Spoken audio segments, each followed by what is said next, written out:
Bismillahirrahmanirrahim.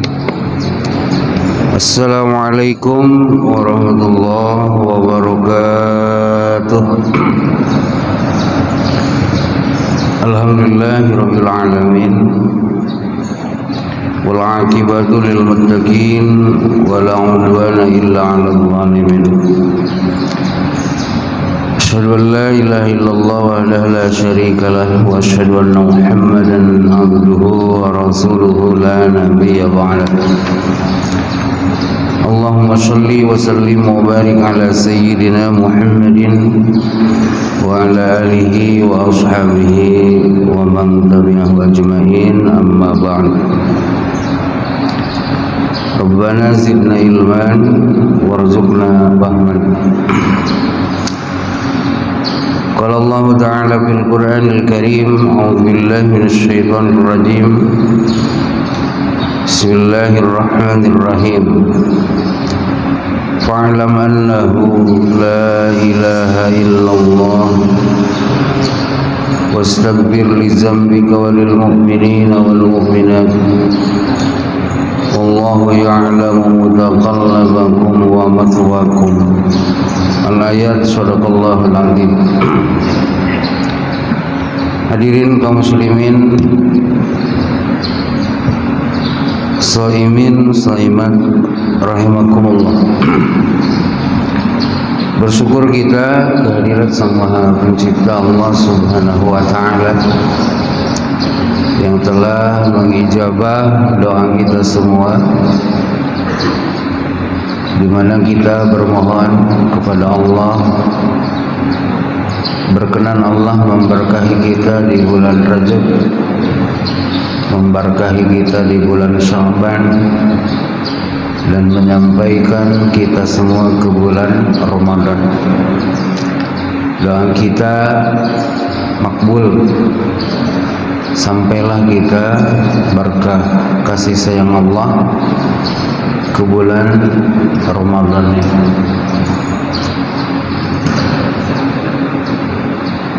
Mengapa kita menginginkan itu? Mengapa kita meminta kepada Allah, minta disampaikan kepada bulan Ramadan?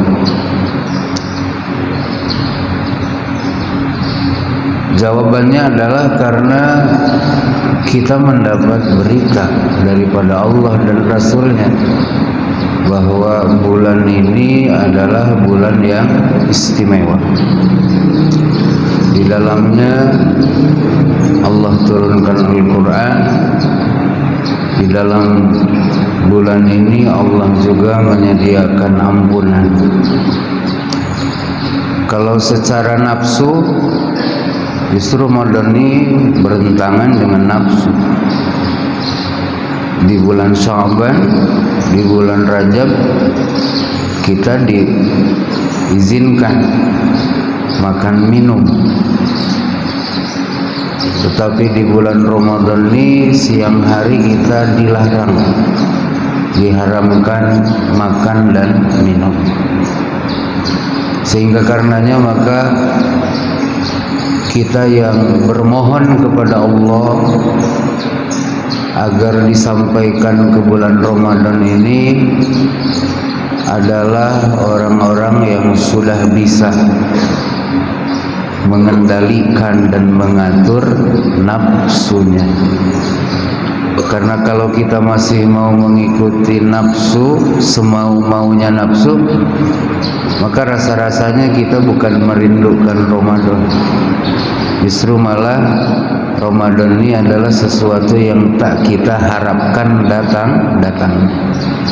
Oleh karena itu maka saya yakin Bapak Ibu semuanya, muslimin muslimat yang merindukan kehadiran Ramadan, sebelum Ramadan habis pun rasa-rasanya ampunan Allah itu sudah dianugerahkan oleh Allah Subhanahu wa ta'ala. Mengapa? Karena kita sudah menyatakan pertentangan dan permusuhan dengan nafsu kita sendiri. Para orang tua yang saya muliakan, selanjutnya mari kita bersalawat dan bersalam kepada kekasih Allah, Nabiullah wa Rasuluh Muhammad sallallahu alaihi wasallam, untuk keluarga dan seluruh sahabat serta pengikut beliau. Biqaulina Allahumma salli wa sallim wa barik ala sayyidina Muhammadin wa ala ali sayyidina Muhammadin. Hadirin hadirat shaimin shaimat rahimakumullah.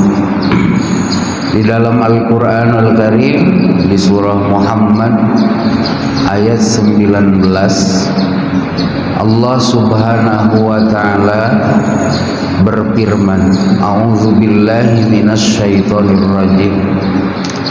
Fa'lam, maka kamu wahai Muhammad harus tahu,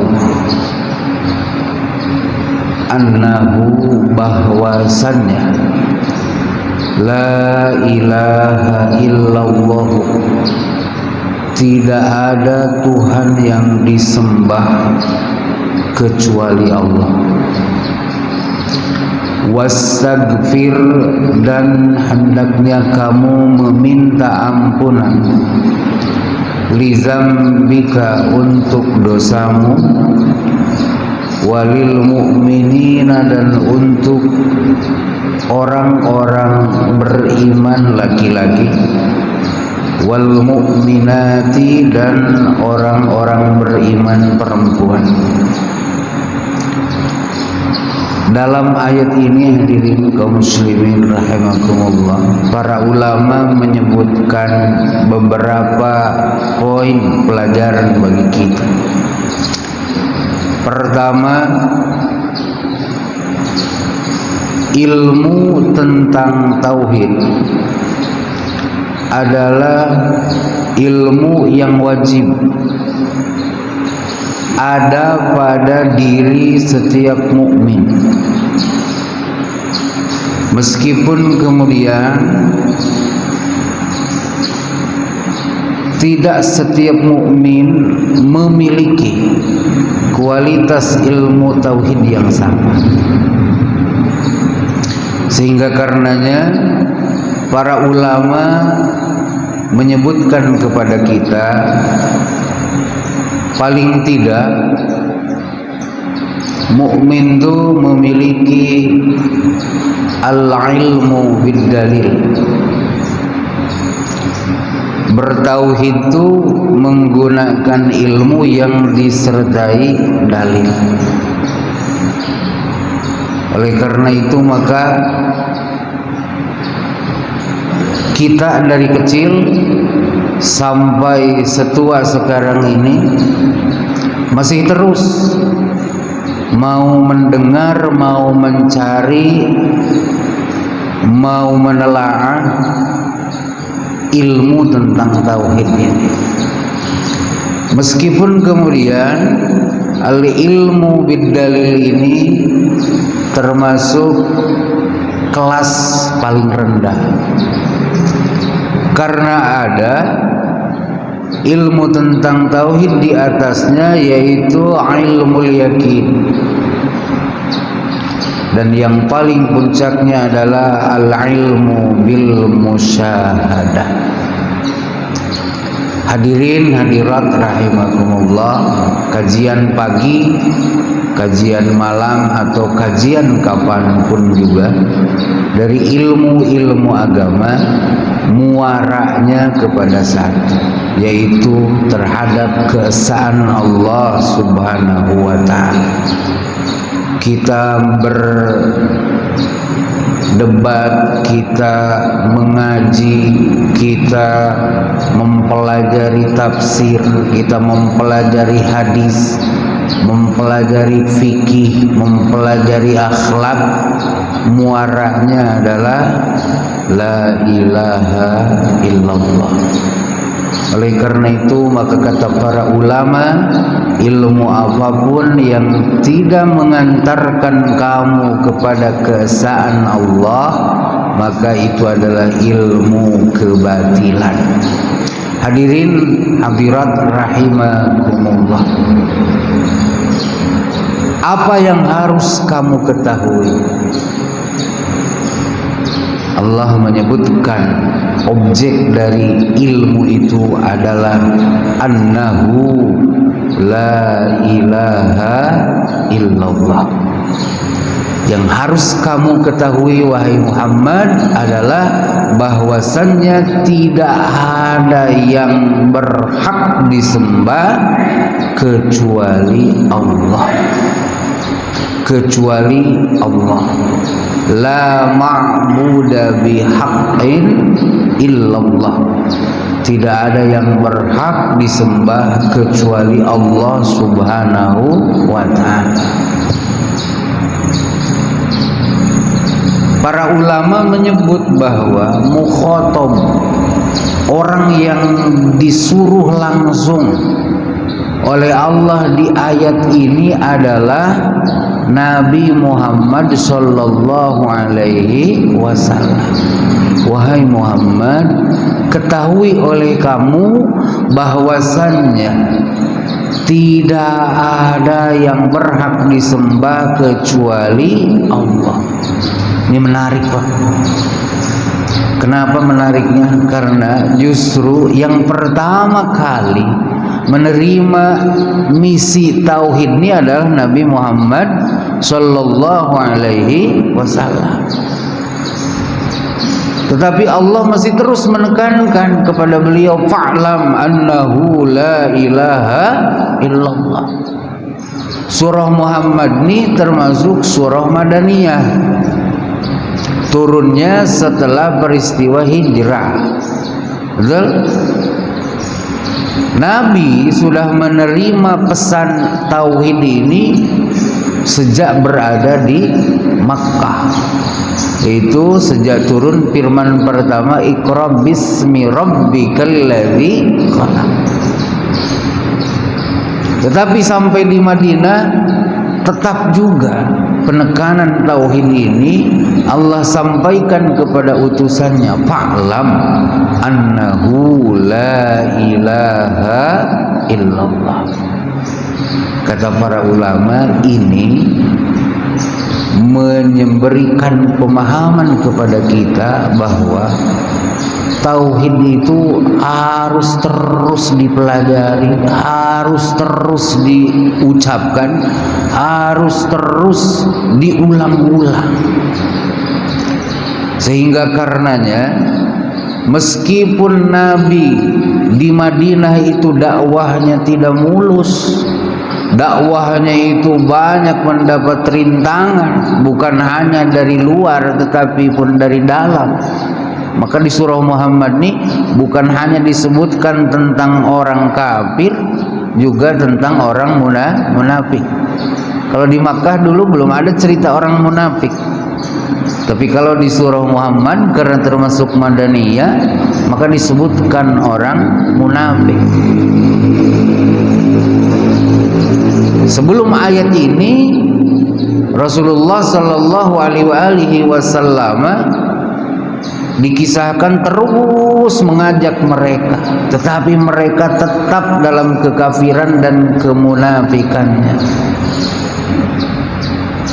Kata baginda Rasulullah, lalu bagaimana kalau kemudian saat mereka seperti itu keadaannya, tiba-tiba datang kiamat, maka masihkah berlaku dan bermanfaat peringatan? Lalu Allah menyampaikan kepada nabinya, sudahlah, biarkan mereka itu dengan perbuatan yang tidak bermanfaat. Kamu mah tetap fokus mempelajari, mengucapkan, konsisten memegang prinsip yang justru sangat bermanfaat untuk hari kiamat. Maka di surah An-Naba, hadirin, disebutkan di situ bahwa di hari kiamat tidak ada seorang pun nanti bisa berkata-kata dengan Allah. kecuali illa man adzina lahur rahmanu wa qala shawaba, kecuali orang yang diberi izin oleh Allah dan dia berkata benar. Kata para ulama, di antara perkataan yang benar yang diucapkan manusia di hari kiamat adalah ucapan la ilaha illallah. Oleh karena itu maka hadirin, ada sabda baginda Rasulullah sallallahu alaihi wasallam yang ketika Nabi menyampaikan kepada salah seorang sahabatnya, sahabat Nabi tersebut yang bernama Abi Dzar Al-Ghifari merasa nggak percaya, merasa heran, sehingga setelah Nabi membuat statement itu, dia terus nanya lagi dengan pertanyaan yang sama. Apa itu statement Rasulullah kepada sahabatnya yang langsung diterima oleh Rasul dari Jibril? Kata baginda, man qala la ilaha illallah dakhalal jannah. Siapa orang yang mau mengucapkan la ilaha illallah, maka dia masuk surga. Statementnya segitu aja. Tetapi sang sahabat tadi setelah mendengar itu, beliau keheranan. Masa iya sih surga bisa diraih dengan mengucap la ilaha illallah doang? Sehingga sang sahabatnya nanya, wa in zana wa in saroko, ya Rasulullah, meskipun yang ucap la ilaha illallah itu dia zina dan dia maling, apa jawaban Rasul? Wa in zana wa in saroko, meskipun yang ucap la ilaha illallah itu zina dan maling. Masih tak percaya, nanya lagi, wa in zana wa in saraka, meskipun dia zina dan maling ya Rasulullah. Kata Rasul, wa in zana wa in saraka, meskipun yang ucap la ilaha illallah itu zina dan maling.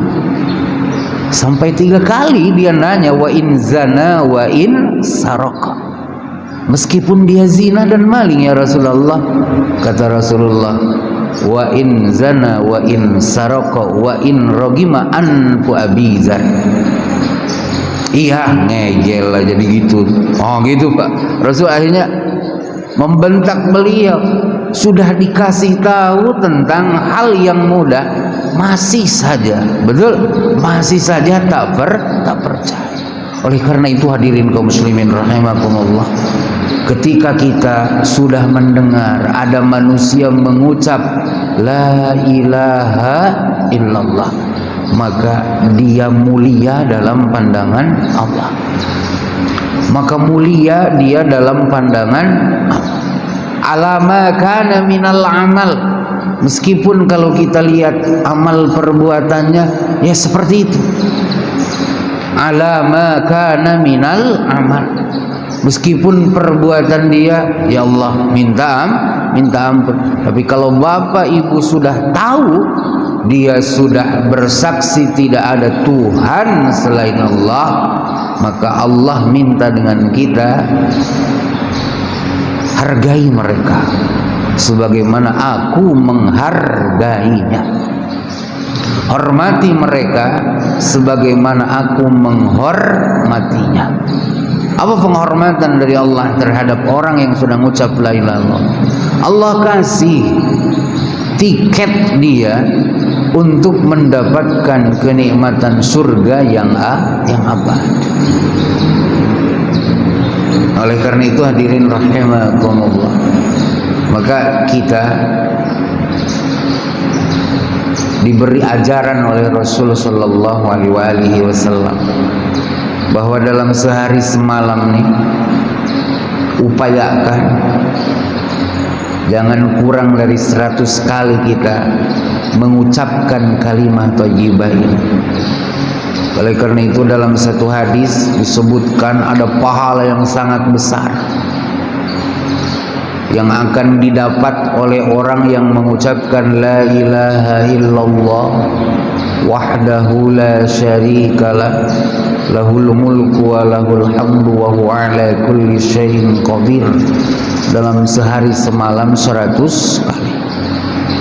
Pahalanya itu bukan hanya diberikan derajat yang tinggi 100 derajat, bukan hanya diampuni dosa 100 banyaknya, bukan pula hanya mendapatkan pahala itu dan ini, tetapi Allah akan menghapus dia punya kesalahan sebanyak-banyaknya dengan mengucapkan la ilaha illallah wahdahu la syarikalah lahul mulku wa lahul hamdu wa huwa ala kulli syai'in qadir.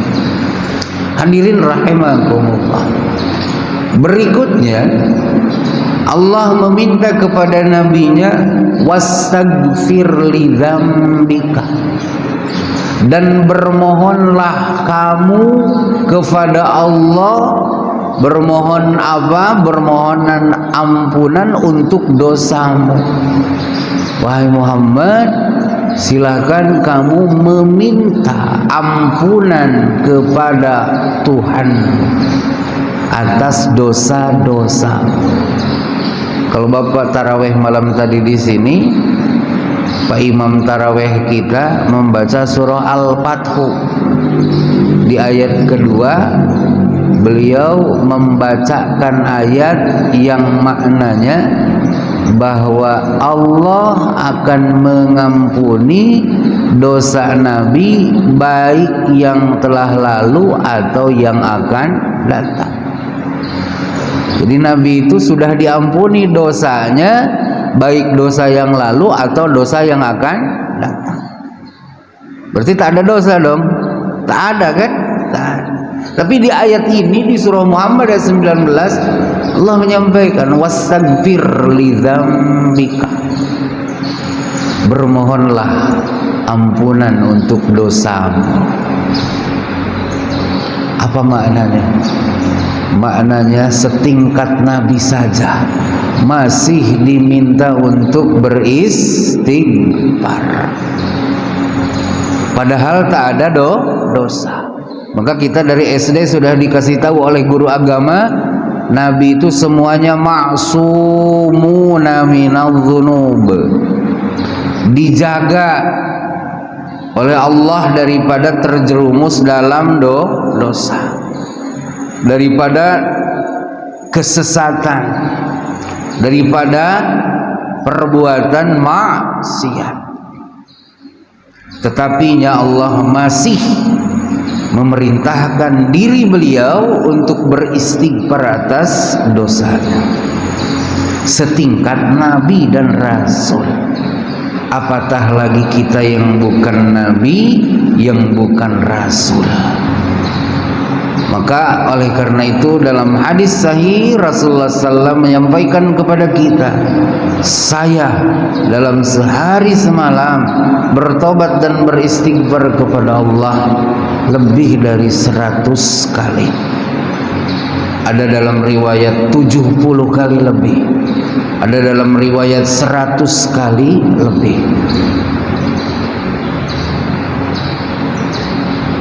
Oleh karena itu hadirin, maka adalah dosa besar kalau kita yang bukan Nabi, yang bukan Rasul, ngaku-ngaku tak punya dosa, ngaku-ngaku tak punya salah, ngaku-ngaku sebagai Mr. Clean, orang yang super bersih. Itu adalah dosa besar. Kenapa? Karena itu adalah kebohongan yang nyata. Kita bukan Nabi, bukan Rasul, tak ada jaminan kita tak memiliki dosa. Tiba-tiba kita ngaku aku tak ada sedikit pun dosa. Sebenarnya bukan tak ada sedikit pun dosa, karena kita kurang ilmu, kurang ma'rifah dengan Allah, kurang dekat dengan hukum-hukumnya, maka kita tertutup dari mengetahui dosa kita sendiri. Karena secara logika, bagaimana kita mengerti kesalahan kalau kita tak ngerti undang-undang? Bagaimana kita tahu kita melanggar kalau kita sendiri tak ngerti aturan? Jadi sebenarnya bukan tak ada dosa, tetapi kita tak ngerti aturan, sehingga kita tak ngerti apa yang kita labrak, apa yang kita selisih. Akhirnya ngaku-ngaku, rasanya susah aku menemukan dosa pada diriku, sehingga karenanya hadirin, maka kita sangat sulit beristighfar kepada Allah, sangat sulit kita memohon ampun kepada Allah, karena kita tertutup dari melihat kesalahan diri kita sendiri. Berikutnya, walil mu'minin, dan bermohonlah kamu ampunan kepada Allah untuk orang-orang yang beriman dari kalangan laki-laki, wal mu'minat, dan untuk dosa-dosa orang-orang beriman dari kalangan perempuan. Nah, ini kata para ulama adalah kabar gembira bagi kita bahwa Rasul telah menunaikan firman Allah ini. Karena tak mungkin Allah memerintah Rasulullah lalu Rasul tak menunaikan perintah Allah itu. Perintahnya apa? Wahai Muhammad, mohonkan ampunan untuk dosamu dan untuk dosa mukminin mukminat dari umatmu. Pastinya Rasul langsung menunaikan perintah Allah ini, memohon kepada Allah agar Allah berkenan mengampuni dosa-dosa kita orang beriman, baik itu laki-laki ataupun perempuan. Coba kira-kira oleh Bapak jawab, kalau Rasul berdoa, kira-kira doanya mustajabah atau tidak mustajabah? Pasti doanya diijabah. Pasti doanya diijabah. Ya Allah, ampuni orang-orang beriman dari umatku, baik mereka laki-laki ataupun mereka perempuan. Pasti Allah menerima permohonan Nabi Muhammad tersebut. Maka kabar gembira untuk kita orang-orang yang telah beriman bahwa dosa-dosa kita dulu pernah dimintakan ampunan oleh Nabi kepada Allah Subhanahu wa ta'ala. Maka kalau nanti kita semua kembali ke akhirat, insya Allah kita semua akan mendapatkan ampunan itu. Amin ya Rabbal Alamin. Kenapa? Karena pernah dimintakan itu oleh Nabi kepada Allah Subhanahu wa ta'ala. Dalam sebuah hadis sahih diriwayatkan bahwa Allah memberikan izin kepada Nabi Muhammad untuk memberikan syafaat kepada umatnya yang beriman saat hidupnya, meskipun imannya itu misqala dzarrah, hanya segede biji sawi. Maka dilakukanlah apa yang Allah izinkan itu. Dan ini adalah manusia terakhir dari umat Nabi Muhammad yang diberi syafaat. Ternyata dalam hadis disebut manusia itu sudah nempel, Pak, dengan dasar api neraka. Dikerok sama Nabi dari dasar api neraka, lalu diselamatkan untuk menjadi penghuni surga. Orang yang di hatinya ada iman segede gitu saja, itu akan mendapatkan ampunan Allah melalui syafaatnya Nabi Muhammad sallallahu alaihi wasallam. Karena Allah dah izinkan waktu beliau hidup di dunia dulu, wahai Muhammad, silakan minta ampunan kepadaku untuk mukmin dan mukminat. Hadirin rahimakumullah. Oleh karena itu maka ketika ada seorang sahabat meminta kepada Rasul untuk menjadi teman Rasul di surga, waktu itu sahabat tersebut ditanya oleh Nabi, apa yang kamu inginkan? Kata sang sahabat, saya ingin menemanimu lagi di surga. Apa jawaban Rasul? Fa'inni ala dzalika bikathratis sujud. Kalau kamu ingin menemaniku lagi di surga nanti, maka bantu aku untuk mewujudkan apa yang kamu inginkan itu. Caranya gimana? Perbanyak sujud. Perbanyak sujud. Nah, kita pun sama. Agar kita mendapatkan banyak ampunan dari Allah, setelah Nabi Muhammad meminta ampunan kepada Allah untuk dosa-dosa kita, maka kita pun sangat dianjurkan untuk juga memperbanyak sujud dan memperbanyak istighfar. Terakhir, kata para ulama, dari ayat ini juga bisa dipahami bahwa syarat qabul istighfar setelah isbatut tauhid. Syarat istighfar manusia itu diterima oleh Allah setelah sebelumnya ada isbatut tauhid, penetapan dan pengokohan tentang la ilaha illallah. Maka orang yang belum mengucapkan la ilaha illallah, orang yang belum mengikrarkan keesaan Allah, dia belum berhak mendapatkan ampunan. Sehingga karenanya maka Nabi Ibrahim pun seorang nabi, seorang rasul, bapaknya tauhid, tak diizinkan oleh Allah untuk memintakan ampunan kepada Allah atas dosa-dosa azar, yang mana azar ini sangat-sangat menentang dakwahnya Nabi Ibrahim.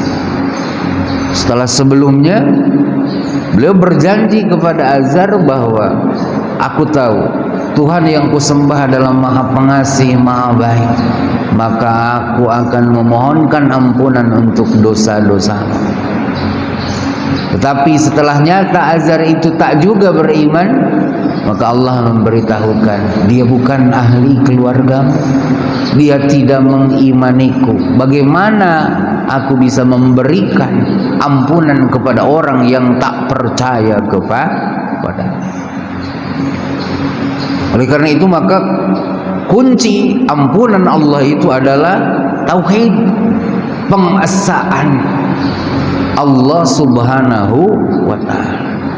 Maka Bapak Ibu kalau memperhatikan ajaran-ajaran dalam Al-Quran dan Sunnah Rasul tentang lafad-lafad istighfar, itu memberikan isyarat kepada kita bahwa sebelum kita menyatakan ya Allah ampuni saya,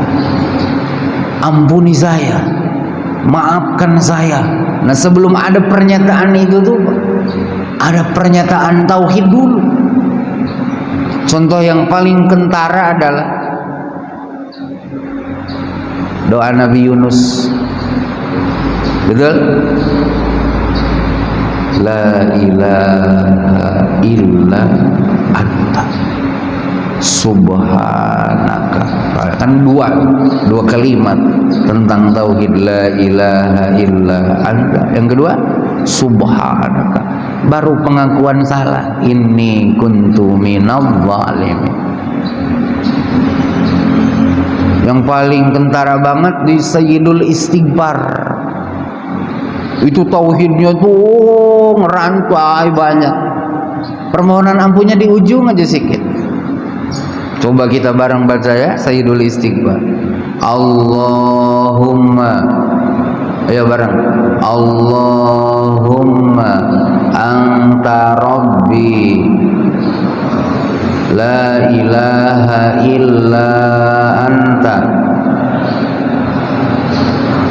khalaqtani wa ana abduka wa ana ala ahdika wa wa'dika mastata'tu a'udzu bika min syarri ma shana'tu abu'u laka bi ni'matika alayya wa abu'u bi dzambi faghfirli fa innahu la yaghfiru dzunuba illa anta. Istighfarnya cuma satu, faghfirli. Sisanya berapa tuh? Berapa kalimat? 10 kalimat, kan 11 nih. Sisanya itu tentang keesaan Allah. Tentang keesaan Allah. Ngaku dosanya sih kita aja, faghfirli, ya Allah ampuni saya. Tapi awalnya sama ujung paling akhir itu tentang keesaan Allah. Bahwa yang ngampuni itu hanya Allah. Tak ada yang punya hak mengampuni selain Allah. Itu tauhid dong. Paham ya? Ini dalam hadis sahih di riwayat Bukhari. Sayyidul Istighfar ini kalau kita baca pagi, kemudian sebelum malam kita meninggal, tapi paginya udah baca, masuk surga katanya orang. Senang kali betul lah. Kalau bapak bacanya awal malam sebelum pagi meninggal, tapi dah baca itu, masuk surga. Itu hadis sahih. Kalau mau saya fotokopikan, minggu depan kita bagi ya. Itu ya, oleh Ramadan ini paling tidak kita hafal Sayyidul Istighfar. Jadi di Sayyidul Istighfar itu Pak kentara betul. La ilaha illallah itu ditonjolkan, baru istighfar di ujung. Oleh karena itu hadirin, Rasul SAW ngizinin Pak melayat orang kafir yang sakit, boleh. Tapi Rasul tak ngizinkan kita meminta ampunan untuk mereka sebelum mereka menyatakan la ilaha illallah. Dalam hadis riwayat Imam Bukhari, Rasul itu punya seorang pembantu beragama Yahudi. Beragama ya.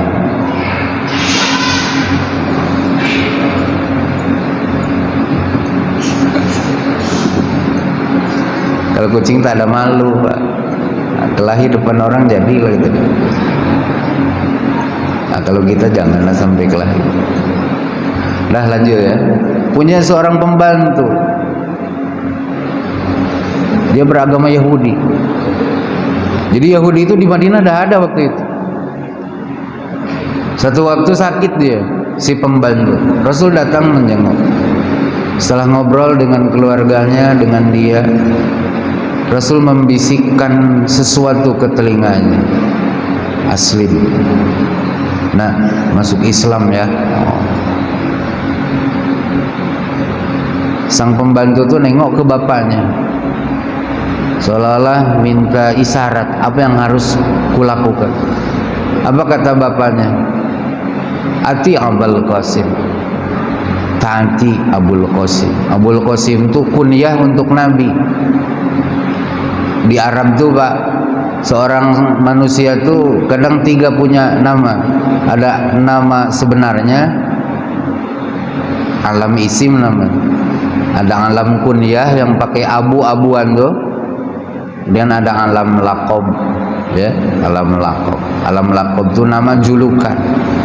Nah, kalau nabi kita ini namanya Muhammadun, kalau kunyahnya Abul Qasim, ya, karena nabi punya anak laki-laki namanya Qasim. Beliau menamakan dirinya nih, saya nih bapaknya Qasim, Abul Qasim. Ati Abul Qasim. Nah, taati Abul Qasim. Maksudnya taati apa yang diajarkan oleh Nabi Muhammad. Maka masuk Islam lagi dalam keadaan sakit. Kata Nabi, alhamdulillahilladzi anqadhahu minan nar. Segala puji bagi Allah yang telah memberikan dia keselamatan daripada api neraka. Apa yang menjadi penyebab dia diselamatkan oleh Allah daripada api neraka? Ucap asyhadu an la ilaha illallah wa asyhadu anna muhammadar rasulullah. Dalam Al-Quran di ayat lain Allah menyampaikan kepada Nabi Muhammad untuk disampaikan kepada orang-orang yang masih kafir. Qulil ladzina kafaru iyyantahu yughfar lahum ma qad salaf. Katakan kepada mereka yang masih kafir itu, kalau mereka berhenti dari kekafirannya, sampaikan dengan mereka, diampuni dosa-dosa yang telah lalu. Kita yakin menghentikan diri dari kekafiran itu jalannya cuma satu, yaitu apa? Masuk ke dalam tauhid. Masuk ke dalam tauhid itu caranya cuma satu, yaitu berikrar dalam hati, mengucapkan dengan lisan terhadap dua kalimat syahadat. Oleh karena itu hadirin, mari kita belajar, ya, terus belajar mentauhidkan Allah, ya, dan terus belajar menyadari kesalahan diri sehingga kita mau meminta ampun kepada Allah atas dosa-dosa yang kita perbuat. Saya mohon maaf lebih 10 menit nih Pak, jam 6:10 ya. Mohon maaf atas kekurangannya, mudah-mudahan ada manfaatnya dan semoga Allah mengampuni kekurangan kita semua. Subhanakallahumma wa bihamdika asyhadu an la ilaha illa anta astaghfiruka wa atubu ilaika. Assalamualaikum warahmatullahi wabarakatuh.